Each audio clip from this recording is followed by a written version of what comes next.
Great. No, I'm super happy about that. I'm sure I'm going to learn a couple of new tricks. And so I'm going to read what I sent you, the first message I sent you a few weeks ago. Hi, Sean.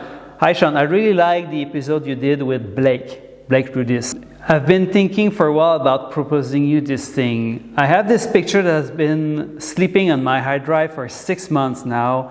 It's never been published. I have a quick edit that I already showed you. I thought it would be great if we do a YouTube video where you help me to edit this picture.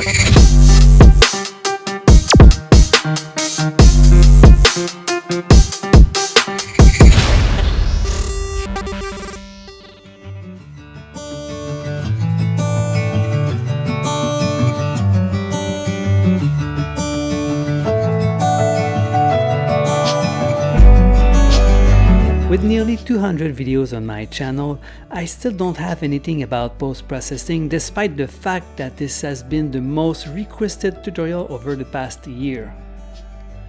I rarely spend more than 5 minutes to edit a picture, and what I do is mostly color grading. My goal is to help you to get the best possible image with no editing. That simply means to be able to find the right balance between the camera settings and the tube brightness. But for this one, I asked the help of our good friend Sean Bagshaw. I knew he would be able to keep an authentic feeling to our picture and make it shine.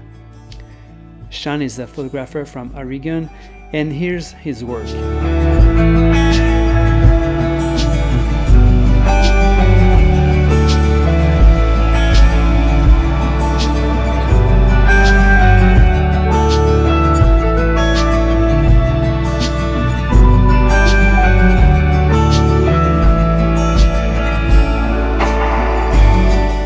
It was so much fun for me to be able to edit one of your photos. I didn't know how challenging taking that photo must have been to get all of those elements to come together, the composition with Kim where she is and the Milky Way, and I mean all the stars are just pinpoint sharp. Kim is perfectly lit and somehow she's tack sharp as well. I don't know how you guys do that, but everything about that raw file with the color and the exposure and the details was just wonderful to work on. So if you're interested in seeing how he did and how he achieved that result, well, go ahead on his channel, on his YouTube channel. He has a full video on how he processed the picture. So yeah. So about that specific picture, we used a black tube and a small rose bronze on top. I used the Nitcore MT22C on strobe mode using the pressure switch. So I did my circle in 2 seconds, and then I let the exposure run for 6 additional seconds. So I was on manual mode, 8 seconds total. I don't have any video, and I don't have any behind the scene video footage of this specific picture.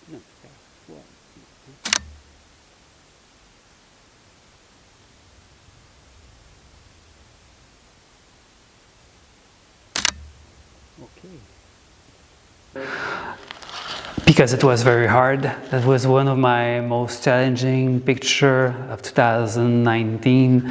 It was just so hard to get the right alignment between these two dunes and the Milky Way, and it took me like a lot of shots to get it right. And Kim has been very patient waiting for me because I was running back and forth, but always making loops because I cannot leave any footprints. I cannot go straight from the camera to Kim. I have to run a lot. So this was keeping me warm, but Kim was freezing there on the spot, and she didn't know what was what I was. Yeah. She was just very patient with me, but I was very happy with, like, when I got that picture, I was like, oh wow, I got it then. And then we ended up the night right there. It was a long night. We worked many hours that night in the sand dune. Yeah, and it's pretty rare that we work that much for a single shot, because you had something really specific in mind that you wanted to achieve with the Milky Way, the alignment with the dunes, and the balance with the light painting. And Ramasse pas tout. Minou, pourquoi tu ramasses tout? Elle s'accroche après tout ce qu'elle peut. Je vais tout amener. J'ai besoin de mes jouets. And also, like yes, using this tool, it's harder too because I'm more visible. So for each shot, I had to move out of the frame. So I was doing my circle and then I was running away because I don't have anywhere to hide because Kim is so thin. So once I'm done with my circle, I just turn up the light and I run away from the frame. It wasn't too wide because I was shooting vertical, but still I had to run. So each shot I had to be very careful with the position of the circle in relation to Kim, so she would be very centered. And so sometimes I would miss my shot, but every time it was many probably minutes between each shots. And normally I do 10 shots within the minute, but I just couldn't do it for this one. So I think overall we were kind of proud of this specific shot because we worked, well, especially you worked a lot to achieve this and to achieve what you had in mind. And I guess that's why you chose this one in particular to have it post-processed by Sean. Mm-hmm. And also it's a Milky Way shot, so it's a bit trickier, I guess, to process maybe. I don't know nothing about post-processing. You know a bit. Okay, so this is the final image that he post-processed. Wow, this is really, really good and like much better than my quick edit that I did.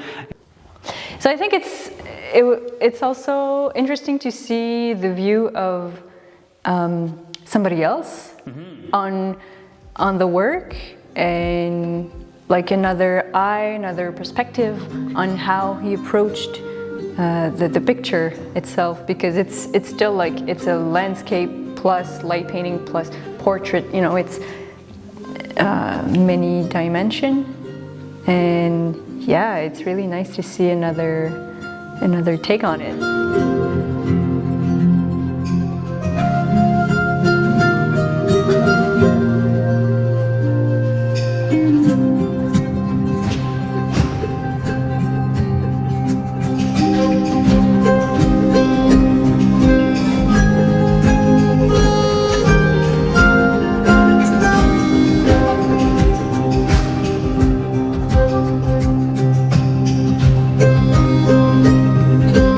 Now to end up this one, I did find some behind the scenes footage of that night, and even better, a complete time lapse of the setting moon and the Milky Way coming in the frame.